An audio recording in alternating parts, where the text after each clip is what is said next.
In the heart of the Arabian Peninsula, in a land of scorching sands, towering mountains, and starlit skies, there stood a sanctuary unlike any other. In the sacred city of Mecca was the Kaaba, the very first house of worship established for mankind. It was built by Prophet Abraham, and his noble son Ismail, upon Allah's command, as a beacon of pure monotheism. Even in the ages of ignorance that came long after, when idols surrounded the Kaaba, its deep sanctity remained. Pilgrims from every tribe and distant land traveled to Mecca to honor this holy house. Trade flourished, leaders were respected. Quraysh, the guardians of the Kaaba, stood with honor among Arab tribes. But glory invites envy. Abraha's ambition.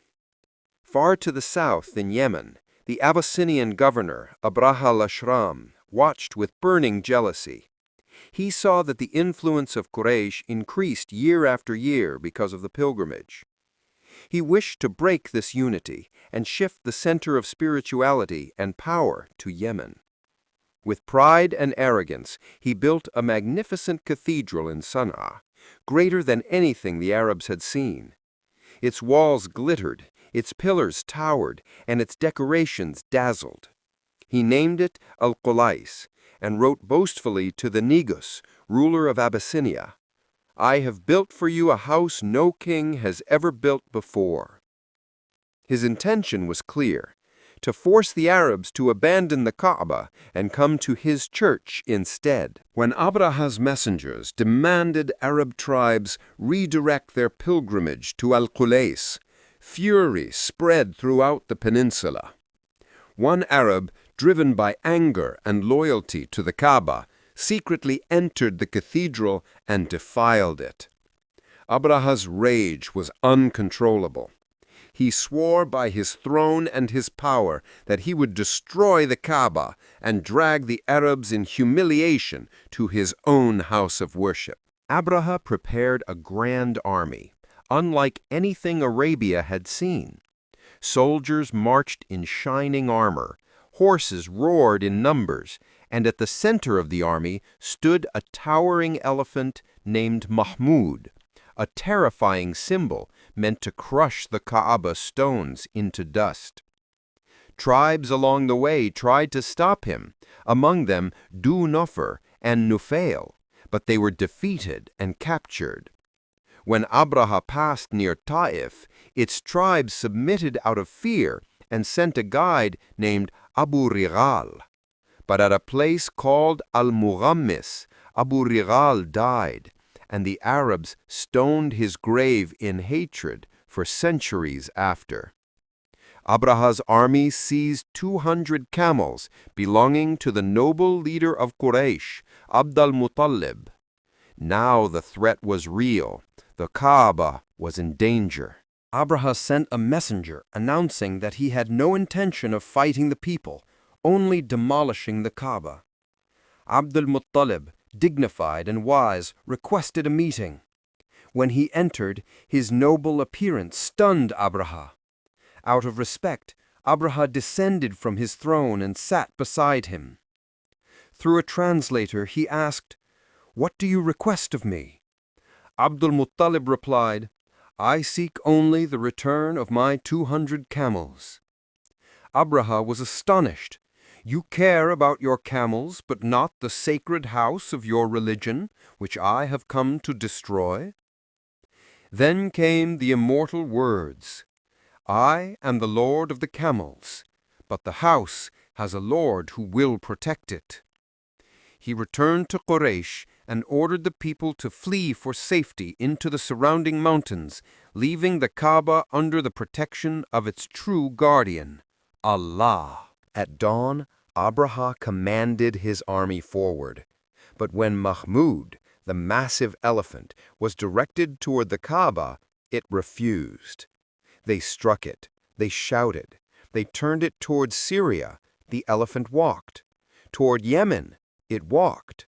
Toward the east and west, it moved. But toward the Kaaba, it knelt to the ground. fear began to seep into the hearts of the soldiers. Then the sky changed. Flocks of small birds appeared from the horizon. Ababil. They swarmed across the sky like a blanket of wings and shadows. Each bird carried 3 stones of hardened clay, one in its beak and one in each claw. These were no ordinary stones. They fell with divine force, piercing flesh, shattering armor, and burning through skin. Soldiers fled in chaos, but death followed them from above. The army disintegrated, terrified, broken, and cursed.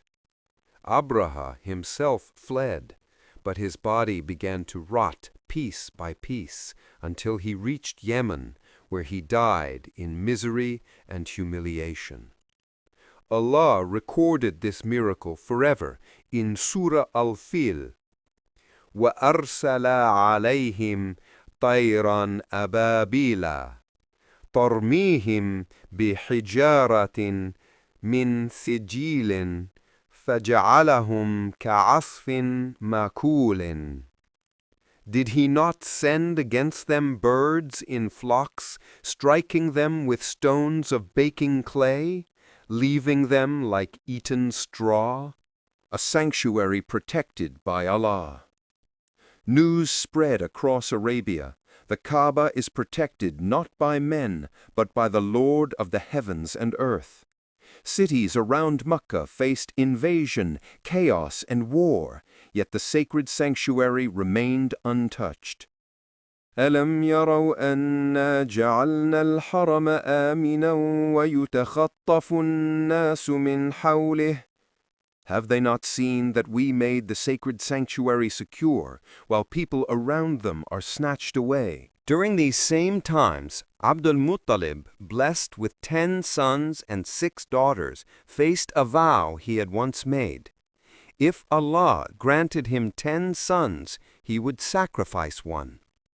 Lots were cast, and the chosen was his youngest and most beloved son, Abdullah. Quraysh begged him not to sacrifice the boy.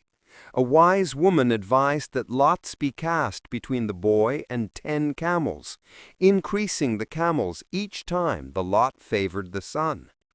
10 camels, 20, 30. Again and again the lot pointed to Abdullah, until the number reached 100 camels. Only then did the lot fall upon the animals. Abdul Muttalib confirmed the result 3 times to be certain. The boy was spared, and 100 camels were sacrificed in gratitude. Soon, Abdullah married a noble woman of Quraysh, Amina bint Wahab, known for her honor and purity. But destiny moved swiftly. While Amina carried the most blessed child in her womb, Abdullah set out on a trade journey and died in Yathrib, never to return.